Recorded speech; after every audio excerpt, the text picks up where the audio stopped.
மனோகர் அவர்களை வந்திருக்கக்கூடிய விருந்தினர்களுக்கு பூங்கொற்று கொடுத்து கௌரவிக்குமாறு தாழ்மையுடன் கேட்டுக்கொள்கிறோம்.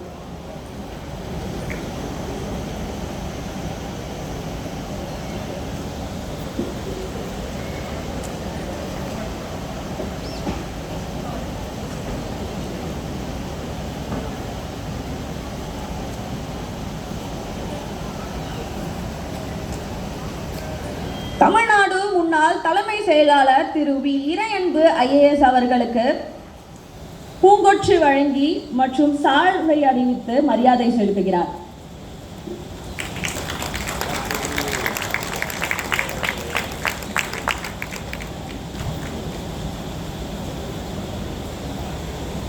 அடுத்தபடியாக புகழ்பெற்ற எழுத்தாளர் திரு S பாலபாரதி அவர்களுக்கு சால்வை அணிவிக்கிறார்.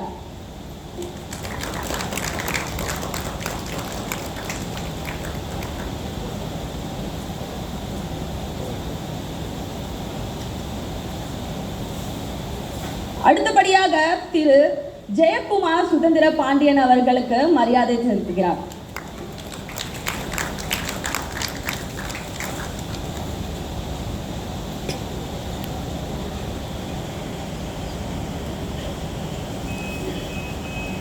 கனவு காணும் இடத்தில் இருந்து அந்த குழந்தை ஒரு கனவை நோக்கி பயணிக்கும் வடிவமா இந்த புத்தகத்தை நாங்கள் பார்க்கிறோம். இந்த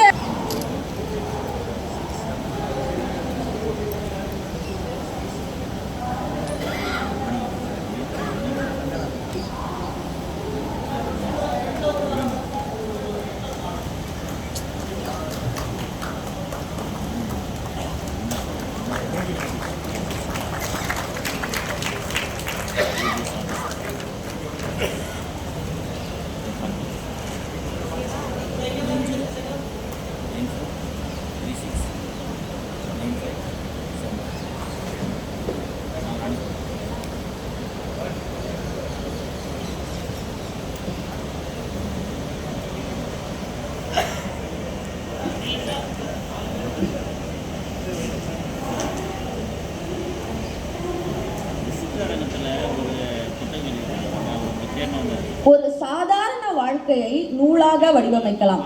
அந்த நூலை மற்றவர்களுடைய கனவாக வடிவமைப்பதுதான் ஒரு உண்மையான சாதனை. அந்த சாதனையை நிகழ்த்தி காட்டியவர் நிர்வாகத்தில் 12 ஆண்டுகளாக அனுபவம் கொண்டவர். சாதாரண தொடக்கத்தில் இருந்து கடுமையான முயற்சி மற்றும் தலைமைத்துவத்தின் மூலம் கலெக்டராக உயர்ந்தவர். அவரது அனுபவங்களை இளைஞர்களுக்கு வழிகாட்டியாக மாற்றியவர்.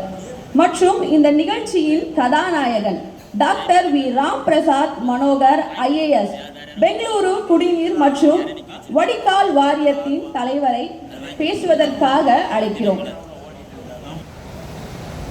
அவையில் தலைமையேற்றிருக்கின்ற எனது தனிப்பட்ட கதாநாயகனும் தமிழக அரசின் தலைமைச் செயலராக பொறுப்பேற்று தமிழக இளைஞர்கள் எல்லோரின் கதாநாயகனாகவும் விளங்குகின்ற பெரும் மரியாதைக்குரிய அன்பிற்கும் பாசத்திற்கும் உரிய ஐயா திரு வி இறையன்பு IAS அவர்களுக்கு எனது பணிவான வணக்கத்தை தெரிவித்துக் கொள்கின்றேன். அதே போலவே இந்த விழாவிலே திரு வி இறையன்பு IAS அவர்கள் வெளியிட்ட எனது புத்தகமான கருவில் இருந்து கலெக்டர் வரை என்ற புத்தகத்தை பெற்றுக்கொண்ட திரு ஜெயக்குமார் சுதந்திர பாண்டியன் அவர்களை இந்த விழாவிற்கு நான் மிகவும் உள்ளன்போடு வரவேற்று வணங்குகின்றேன். மேலும் பெரும் புகழ் படைத்த தேசிய அளவிலான விருதுகளை பெற்று நம்முடன் இந்த அரங்கத்திலே விழாவை சிறப்பு செய்ய வந்திருக்கின்ற திரு S பாலபாரதி ஐயா அவர்களை எனது உளமாற வரவேற்று வணங்குகின்றேன்.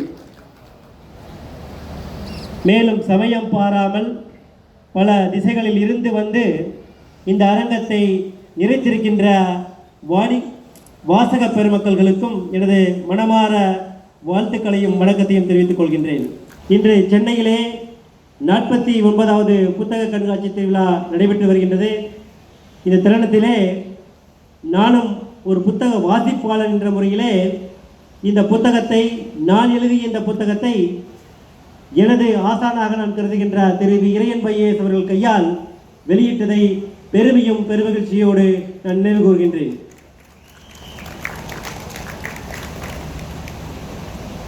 இந்த புத்தகம் எதை பற்றி சொல்கிறது என்று எல்லோரும் என்னை கண்டார்கள். இந்த புத்தகத்திலே கிட்டத்தட்ட 357 பக்கங்கள் இருக்கின்றன. அதை 2 பாகமாக பிரித்திருக்கின்றேன்.